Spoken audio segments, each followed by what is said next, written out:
I was 21 years old at the time and working part-time at one of the biggest retail stores in my city. It happened on Thanksgiving night during the Black Friday rush, the kind of night where the entire store feels more like a battlefield than a shopping center. My shift started at 6 p.m. and was supposed to end at midnight. By the time the doors opened, hundreds of customers stormed inside like a tidal wave. Shopping carts slammed into shelves, people argued over electronics, children cried somewhere in the distance, and the overhead speakers repeated the same cheerful holiday music over and over until it almost sounded disturbing. I had worked Black Friday once before, so I thought I was prepared for the chaos. I wasn't. For hours, I stood behind the register scanning endless piles of discounted products while exhausted customers shoved receipts into my face. Every aisle looked like it had been hit by a hurricane. Employees were running around trying to control crowds, while managers barked instructions through walkie-talkies. Around 10:45 p.m., my manager asked me to temporarily supervise the front checkout area while she took her break. It was an easy assignment compared to cashier duty. Mostly, I just watched the lanes and answered small customer questions. That's when I noticed him. A middle-aged man wearing a dark gray jacket stood alone at one of the registers, purchasing a massive flat-screen TV. There was nothing obviously strange about him at first glance, but something about the way he stared at me made my stomach tighten. His eyes never seemed to blink. After paying for the TV, he slowly pushed the shopping cart toward me through the crowded front lanes. The fluorescent lights above flickered for a brief second as he stopped directly in front of me. "Excuse me," he said calmly. "Could you help me load this into my SUV?" Normally, employees helped customers all the time during Black Friday, especially with large items. It wasn't unusual. Still, something about his voice felt cold, empty. But I ignored the feeling. I forced a polite smile and followed him toward the exit doors, unaware that the next few minutes would become the most terrifying experience of my life. The freezing night air hit me the second we stepped outside the store. The parking lot was still packed with cars, despite it being close to midnight.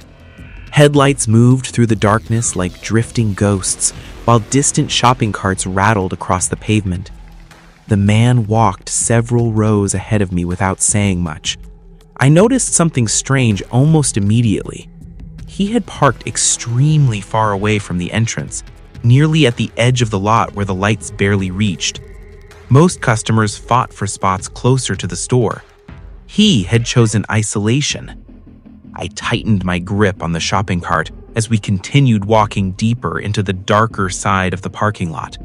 The loud noise from the store slowly faded behind us until all I could hear was the cold wind and the squeaking wheels beneath the TV box. Finally, we reached his vehicle. It was a large black SUV with heavily tinted windows. The engine was off, but the vehicle looked old and strangely dirty, like it hadn't been washed in years. I remember feeling slightly relieved when I saw how big the SUV was. At least the TV would fit easily. The man suddenly patted his pockets and frowned. "Damn it," he muttered. I dropped my keys. Before I could react, I heard metal clink against the pavement near the front tire. "Could I borrow your phone's flashlight for 1 second?" he asked. Without thinking much about it, I unlocked my phone and turned on the flashlight. He thanked me quietly and walked toward the front of the SUV while holding it. I stood there alone beside the shopping cart, suddenly feeling exposed. The farther he moved from me, the more uncomfortable I became. Something felt wrong. Very wrong. A few seconds later, I heard the vehicle unlock. "Got it," he called out casually. "You can open the back now." I walked to the rear of the SUV and slowly lifted the trunk door. The second it opened, a chill crawled down my spine. The entire back section was completely empty. Not just clean, empty. The back seats had been fully removed. No blankets, no tools, no bags, nothing. Just a huge, hollow space inside the vehicle. I froze for a second, staring into the darkness inside the SUV. The parking lot lights barely reached the interior, making it look almost like a black tunnel. The man suddenly appeared beside me. "Let's load it," he said quickly. Together, we lifted the TV out of the cart and slid it into the back of the SUV. As soon as it was inside, he wiped sweat from his forehead and gave me an uneasy smile. "Could you push it farther in? My back's been killing me lately." I hesitated. To move the TV deeper into the SUV, I would have to climb completely inside. For some reason, every instinct in my body screamed at me not to do it. But before I could think much about it, I climbed anyway and placed both hands against the large TV box. And the moment my entire body entered the SUV, slam! The sound of the trunk slamming shut nearly stopped my heart. For one frozen second, I couldn't even breathe. Complete darkness swallowed me inside the SUV. Then I heard it. Click. The sound of the locks engaging. Panic instantly exploded through my body. I spun around and shoved hard against the trunk door, but it wouldn't move. The metal rattled beneath my hands as terror rushed through me like ice water. "Hey!" I screamed. "Open the door!" No response. I pressed my face against the dark rear window and saw the man standing outside the SUV, smiling. Not a normal smile. A twisted, emotionless smile that made him look completely inhuman beneath the dim parking lot lights. At first, part of me still wanted to believe this was some horrible joke.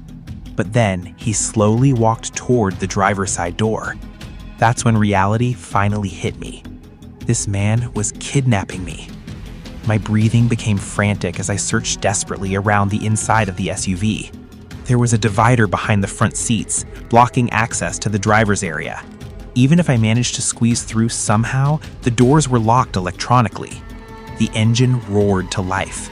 The SUV began moving. "No, please let me out," I screamed, pounding violently against the windows. But the man ignored me completely. The vehicle rolled farther away from the bright store lights and deeper into the night. I looked around desperately, hoping someone in the parking lot would notice me trapped inside, but the windows were heavily tinted. From outside, nobody would be able to see me clearly. Then I reached into my pocket for my phone. My stomach dropped. He still had it. I had handed it to him for the flashlight. Terror flooded my mind even harder now. I was trapped in a moving vehicle with no phone, no weapon, and nobody around me. Then, suddenly, I remembered. The store walkie-talkie clipped to my belt. My hands shook violently as I grabbed it. There was still a chance the signal could reach the store if we weren't too far away yet. But there was one problem. The walkie made an extremely loud static beep every time someone talked through it. If the driver heard it, I had no idea what he might do. Trying to stay quiet, I quickly turned the volume completely down. My fingers trembled so badly I almost dropped the device. The SUV turned onto a darker road away from the shopping center. I held down the talk button as softly as possible. Then I whispered, "Help, please, I've been taken. Gray SUV, somebody help me." I released the button and immediately muted the device again. Silence. No response. Only the sound of tires rolling across the empty road. I sat curled against the far corner of the SUV, barely breathing while the man continued driving through the darkness like he already knew exactly where he was taking me. Then, for the first time since leaving the parking lot, he finally spoke. And what he said made my blood run cold. "If you try anything stupid," he said calmly, "you're going to get hurt." After he spoke, the SUV became silent again. The only sounds were the tires humming against the wet pavement and my own shaky breathing echoing inside the dark cargo area. I tried to stay calm, but my mind was spiraling out of control. Who was this man? Had he done this before? And where was he taking me? I pressed my forehead against the cold glass window and watched the city lights slowly disappear behind us. At first, we stayed on busy roads filled with late-night Black Friday traffic, but after about 10 minutes, the driver turned onto a long, empty road surrounded by woods. Almost no other cars were out there. The darkness outside looked endless. Every terrible possibility began flooding into my head. I imagined him driving me somewhere abandoned, somewhere nobody would ever hear me scream. I tried the trunk again as quietly as possible, hoping maybe it hadn't fully locked. It didn't budge. The divider behind the seats also made escape impossible. I kicked it several times out of desperation, but it barely moved. The man didn't even react. That terrified me even more. He was too calm, too prepared. As the SUV continued deeper down the isolated road, I noticed something strange through the rear window. Headlights, far behind us. At first, I assumed it was just another random car, but then the lights grew brighter, closer. Suddenly, red and blue lights exploded across the darkness. Police. For a split second, I couldn't believe it was real. The flashing lights reflected through the SUV windows like a miracle. The driver cursed loudly under his breath and tightened both hands on the steering wheel. I saw his eyes in the mirror for the first time since leaving the parking lot. He looked furious. The police sirens screamed behind us. "Pull over!" The SUV slowed slightly. For one horrifying moment, I honestly thought he might try to run.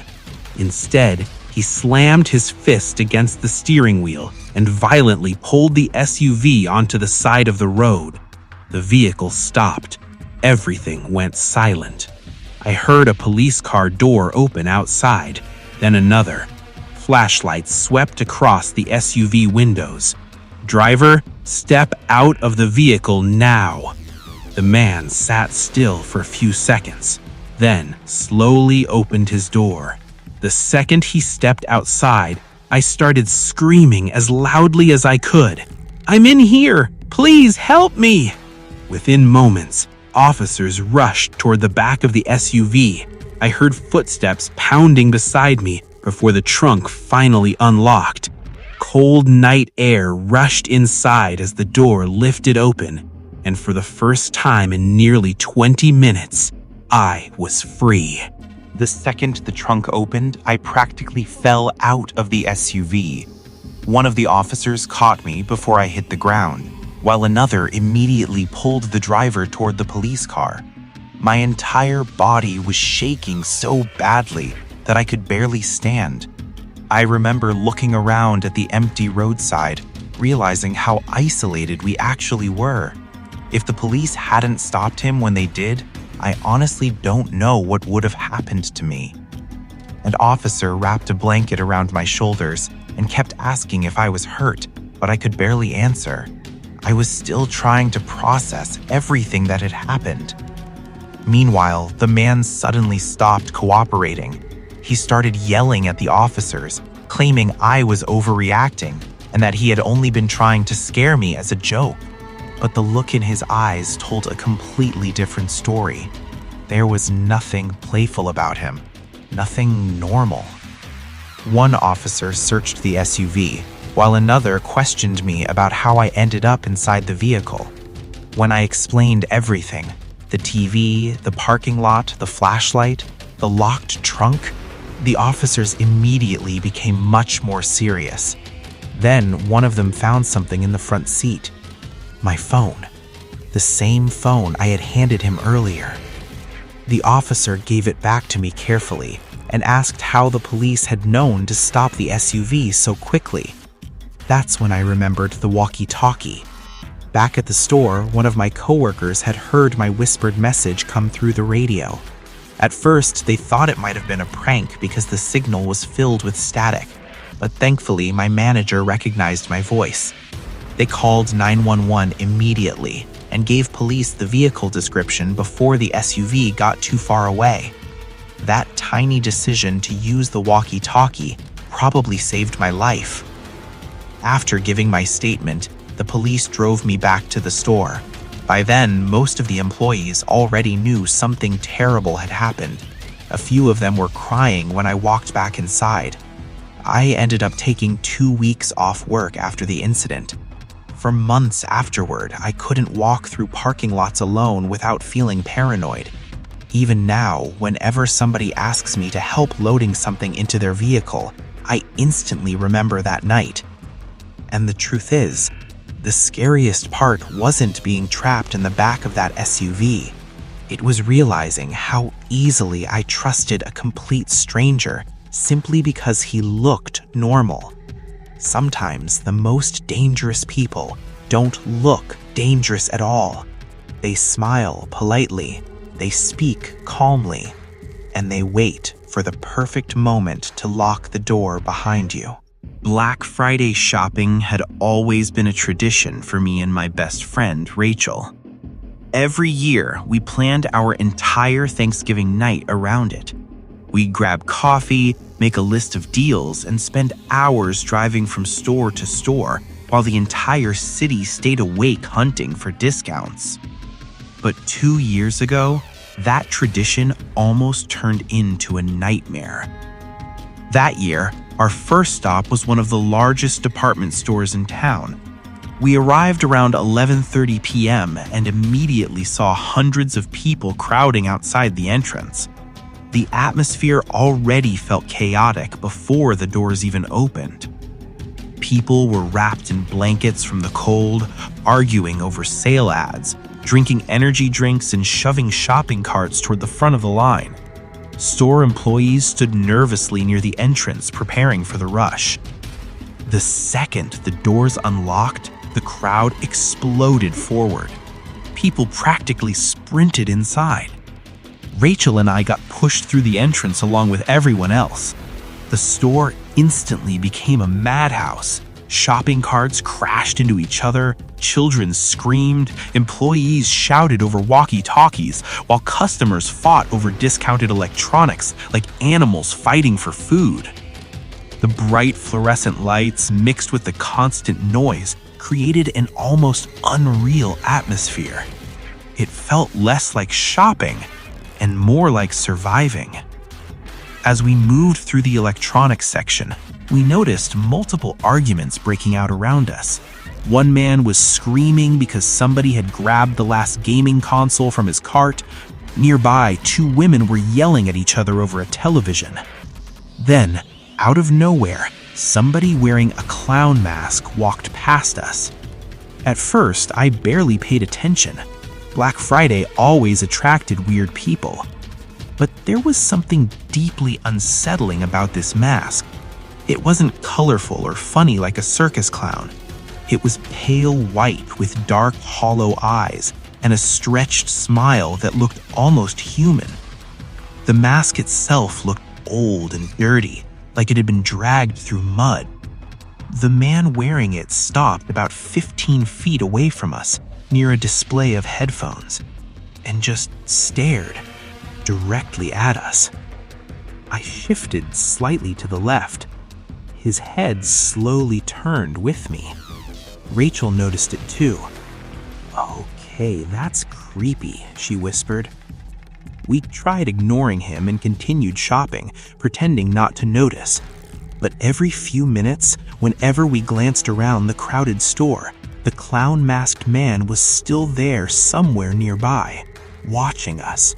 Not shopping, not talking, just silently following us through the madness of the store, while thousands of Black Friday shoppers moved around him like shadows. And that's when the uneasy feeling in my stomach began growing stronger, because deep down, I realized this guy wasn't randomly staring at us anymore. He was tracking us. At first, Rachel and I tried convincing ourselves that we were overthinking everything. Maybe the guy was just socially awkward. Maybe he thought the mask was funny. Maybe he wasn't actually following us at all. But the longer we stayed inside that store, the more impossible it became to ignore him. Every aisle we entered, he appeared. Every department we moved to, he somehow ended up nearby. The worst part was how calm he acted. He never approached us directly. He never spoke.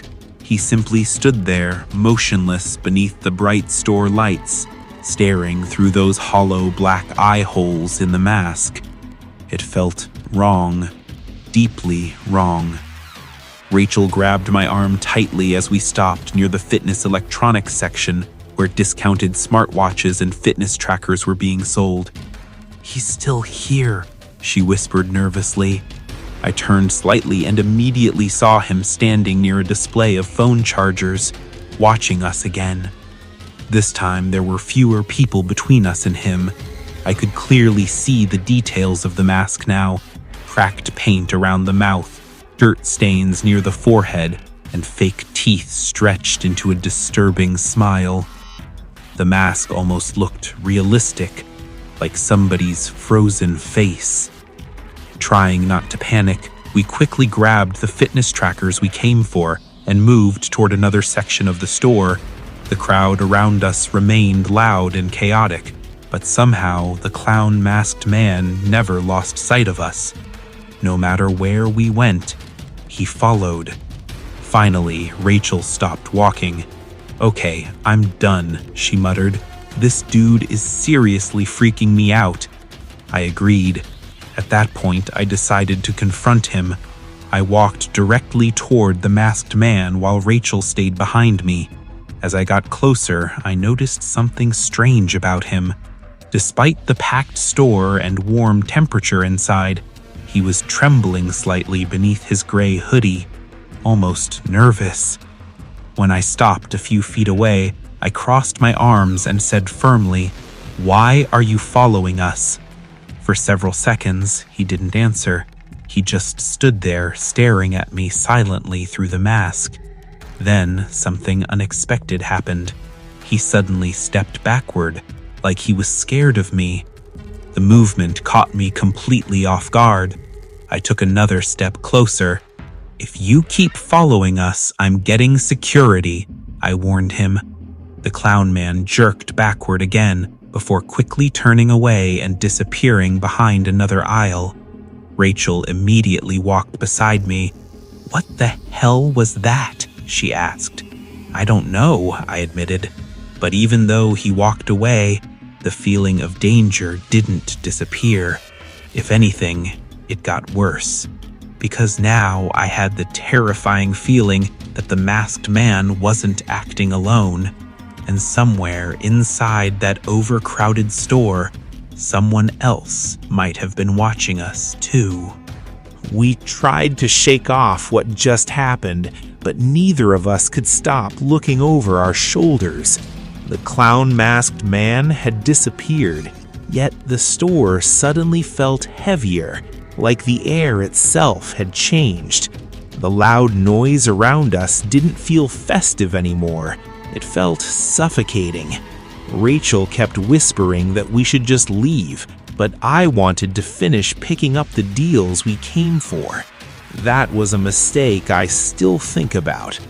We moved toward the checkout area, pushing through long lines of exhausted customers. People were arguing over receipts.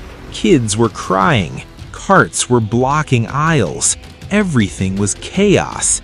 And then I saw him again. Not near us this time, but at the far end of the checkout lanes, standing completely still.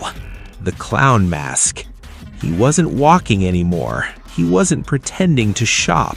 He was just standing there, facing directly toward us from a distance, like he already knew exactly where we would end up. Rachel noticed him too and grabbed my sleeve tighter.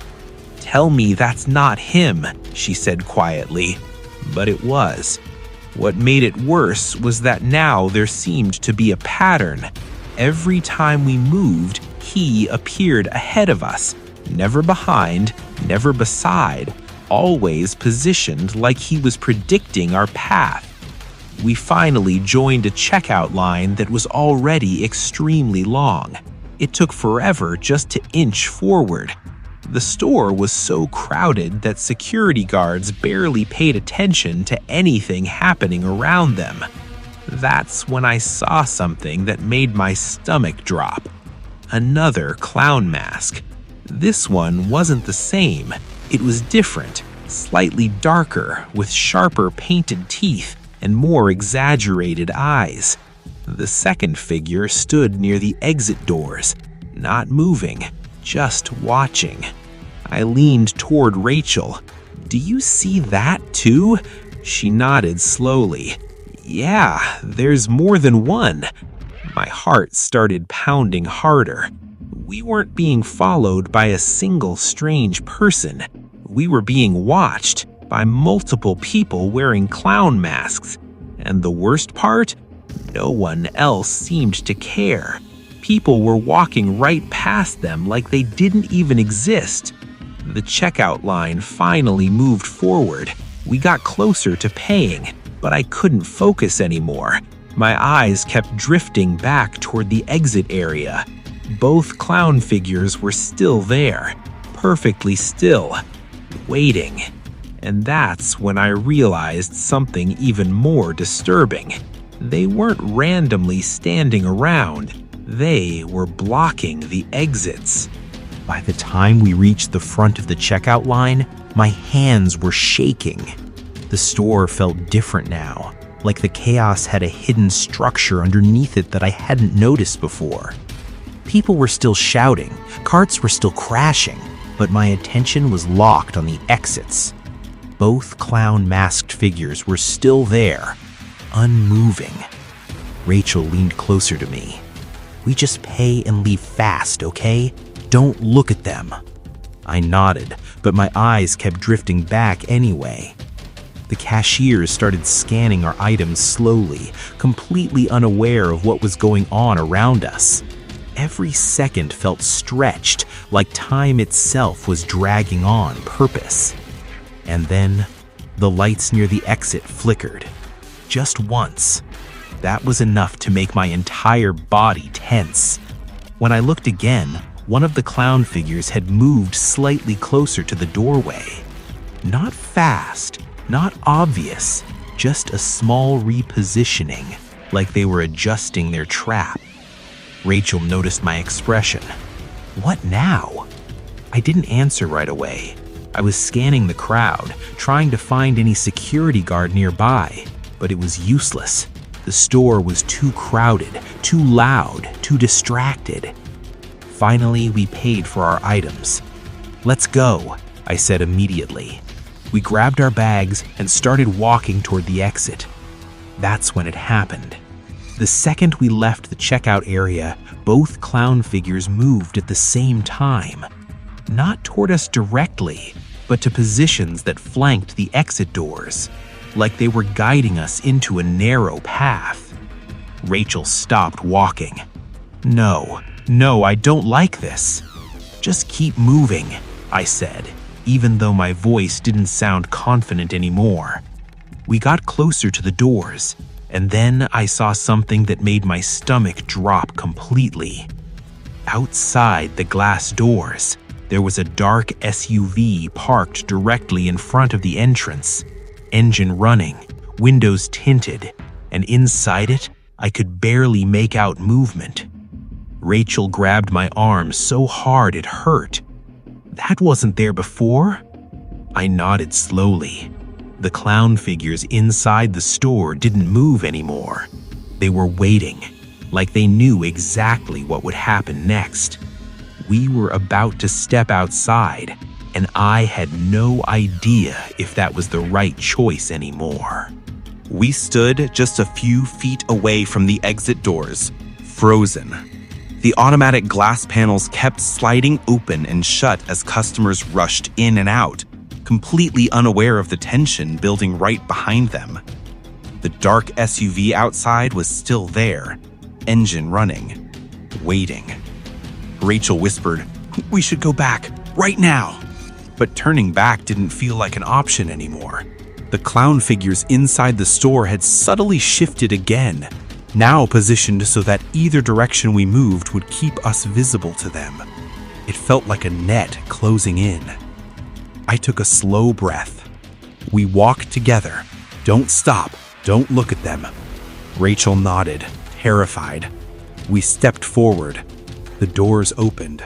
Cold night air hit us instantly. And at that exact moment, both clown-masked figures inside the store moved, not toward us directly, but toward the exit behind us, like they were following but keeping distance.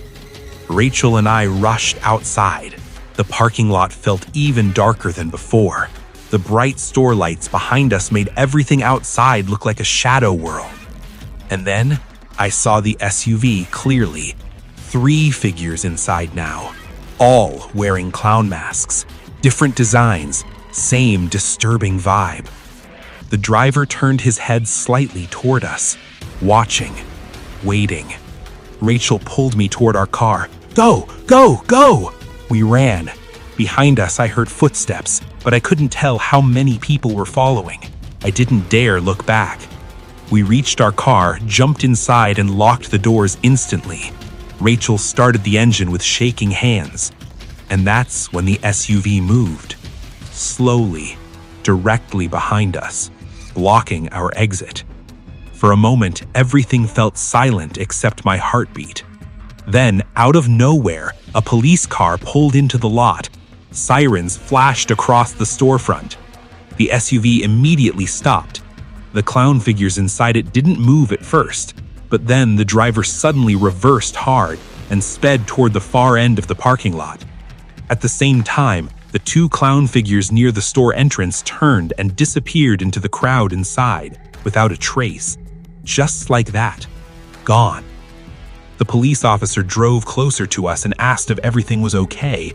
We were shaking so badly we could barely explain what had just happened.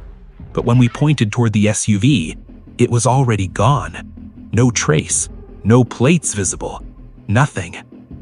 The officer told us there had been reports of suspicious individuals in masks causing panic in other stores that night, but nothing concrete was ever found. Rachel and I left immediately after that. We never went back to that store again. And to this day, I still don't know who those people in clown masks were or what they were planning. But I do know one thing for sure. They weren't just random shoppers. They were watching us for a reason. And if the police hadn't shown up at that exact moment, I don't think we would have made it out of that parking lot. I own and manage a small outdoor supply store. We sell camping gear, survival tools, hunting equipment, and seasonal hiking supplies. Every year, Black Friday is our busiest day, but nothing ever came close to what happened that year. We usually hire seasonal workers for the holiday rush. That year, I hired 2 people quickly because we were short-staffed. Amber, a friendly young woman, and Alan, a quiet guy in his late 20s. I own and manage a small outdoor supply store.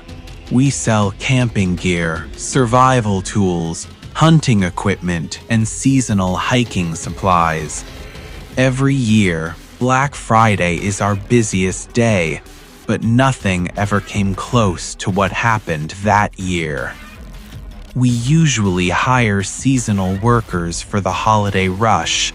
That year, I hired 2 people quickly because we were short-staffed. Amber, a friendly young woman, and Alan, a quiet guy in his late 20s.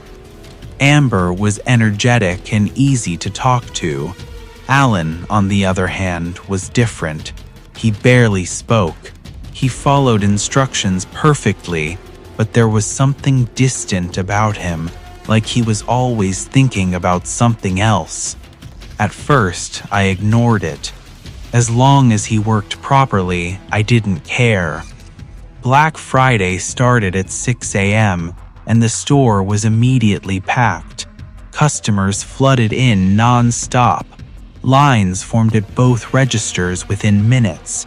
The entire store felt like it was vibrating from the pressure of people, noise, and movement. By noon, we were overwhelmed, but doing well financially. Sales were higher than expected, and I was constantly moving between the front and back of the store to restock items. Everything seemed normal, until around 2 p.m. That's when I needed to go into the back storage room to bring out more inventory. And that's when everything started to go wrong. The back storage room was located just behind the main sales floor, separated by a narrow hallway. It was usually quiet compared to the chaos outside, just stacked boxes, dim lighting, and the occasional sound of forklifts moving pallets. I walked in expecting nothing unusual, but the moment I stepped inside, I felt it. Something was off. At first, I couldn't even explain what I was sensing. The room looked normal. Boxes of camping gear, shelves of flashlights and tents, inventory stacked in the usual disorder, but there was a strange heaviness in the air, like the silence itself felt wrong. Then I heard it, a faint rustling sound from the far corner. I stopped walking. "Hello?" I called out. No response. I slowly moved deeper into the room, my footsteps echoing against the concrete floor. The rustling stopped immediately, as if whatever made it had noticed me. My heart started beating faster.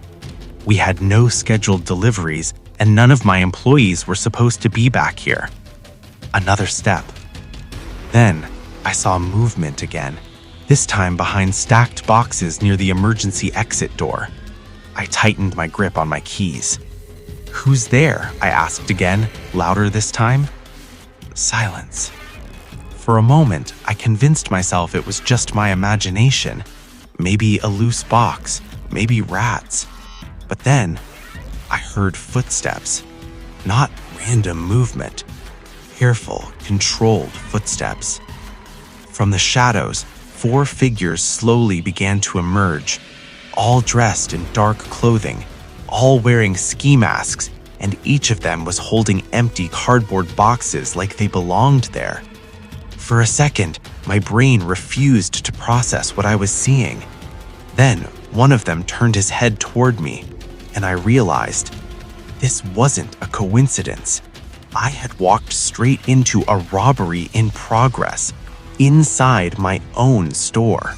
Time didn't feel normal in that moment.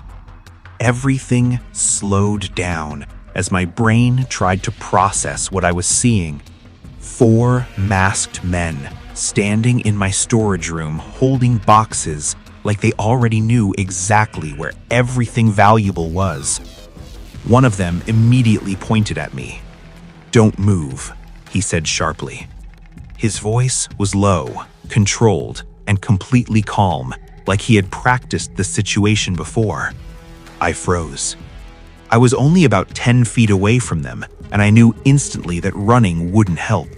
The emergency exit was behind them, and even if I reached it, I had no idea what was waiting outside. Another man stepped closer and grabbed my arm tightly. "Stay right there," he repeated. My mind was racing. I tried to think of anything, any way out, any alarm, any button I could press. But this was a small store. We didn't have a silent alarm system, no heavy security backup, just cameras, and even those suddenly felt useless. Then, I heard movement from the hallway. Footsteps. I turned slightly, hoping it was Amber or another employee, but instead, Alan walked into the storage room. For a split second, I felt relief. Someone else was here. But that feeling died instantly, because Alan didn't look surprised. He didn't look confused. He didn't look scared. He looked calm. Too calm. One of the masked men turned toward him. "Perfect timing," he said. And then Alan walked forward, slowly, directly toward them. I remember shaking my head slightly, trying to understand what was happening. "Alan, what are you doing?" I asked. He didn't answer me. He looked at the masked men instead, like I wasn't even in the room. Then he said something that completely shattered everything I believed about my staff. "I told you the cameras were off." My stomach dropped. The masked men didn't argue. They just nodded slightly, like they trusted him completely. That's when I realized this wasn't a random robbery. Alan wasn't an employee caught in the wrong place. He was part of it. For a few seconds, nobody moved. The storage room felt suffocating, like the air itself had become heavier after Alan's words. I stared at him, waiting for some kind of explanation, a joke, a misunderstanding, anything that would make this make sense. But Alan didn't even look at me. He stayed focused on the masked men like I was just background noise. One of the robbers finally spoke again. "Move the boxes, we don't have time." Immediately, the others started working faster. They began stacking high-value inventory, thermal gear, GPS devices, camping electronics, everything they clearly knew had resale value. That's when I realized something even worse. They knew the layout. They knew exactly where everything expensive was stored. This wasn't random at all. This was planned. Inside my own store. I tried to slowly step backward, but the man holding my arm tightened his grip. "Don't even think about it," he warned. My breathing became shallow. My mind was searching for anything, any employee, any customer, any noise from the front of the store that could signal help. But everything outside the storage room felt distant, almost unreachable. Then, suddenly, the door behind Alan opened again. Amber walked in. She was holding a clipboard, probably checking inventory. She froze instantly the moment she saw all of us. Her eyes widened. What is going on?" she asked. For a split second, I thought she would run, but before I could say anything, Alan finally turned his head toward her, and what he said made my blood run cold. "She's not part of this," Alan said, calmly, pointing at me. "But she's in the way." Amber looked at him in disbelief. "Alan, are you serious right now?" He didn't respond. Instead, he reached into his pocket, and that's when I saw the signal they had all been waiting for. The moment Alan reached into his pocket, everything changed. One of the masked men immediately nodded, like that simple motion was a signal they had been waiting for. And then things escalated fast. "Lock the back door," one of them ordered. Another robber moved instantly, dragging a metal bar across the emergency exit handle. The sharp scraping sound echoed through the storage room like a final warning. I realized in that moment we were fully trapped. No easy exit, no backup, no time. Amber started backing away toward the corner. "I'm calling the police," she said, pulling out her phone. But before she could unlock it, one of the men snatched it from her hand. "Bad idea," he said coldly, tossing it into a box. I looked at Alan again, still trying to understand how someone I hired, someone who worked quietly beside me for weeks, could be standing on the other side of this. "Why?" I asked him. My voice barely came out. Alan finally looked at me, and for the first time I saw something different in his expression. Not anger, not fear, just emptiness. "We needed access," he said simply, "and this place was perfect." That was it. No emotion, no explanation, no regret, just a cold, calculated statement. The masked men began moving faster, loading the last of the expensive gear.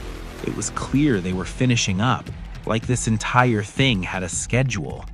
Then, far in the distance, sirens. At first, faint, then closer. One of the robbers froze.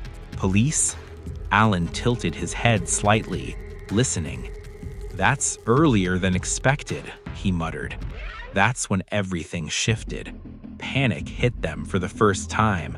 "Move," one of them shouted. "We're leaving now." Chaos erupted inside the storage room. Boxes were dropped, footsteps rushed toward the back exit. In the confusion, the man holding me loosened his grip for just a second. That was all I needed. I pulled free and ran toward the hallway. Behind me, Amber followed instantly. I heard shouting, footsteps, things falling, but I didn't stop. We burst out into the main store just as the sirens grew louder outside. And then, police flooded through the front entrance. The robbers tried to escape through the back, but it was already too late. Officers moved in fast, blocking every exit. Within minutes, it was over. 3 of the masked men were arrested inside the building. Alan was caught near the rear exit without resisting. As he was taken away, he didn't look at me once. Not a single word, not a single expression. Just silence. After everything calmed down, the police told me the truth they uncovered later. It wasn't just a robbery. Alan had been working with them from the beginning, helping identify what to steal, when security would be weakest, and even disabling surveillance access before Black Friday. It was all planned, carefully, quietly, inside my own store. I thought hiring him was just filling a shift, but in reality, I had unknowingly opened the door for them. And if the timing of the police response had been even a few minutes later, I wouldn't be here telling this story.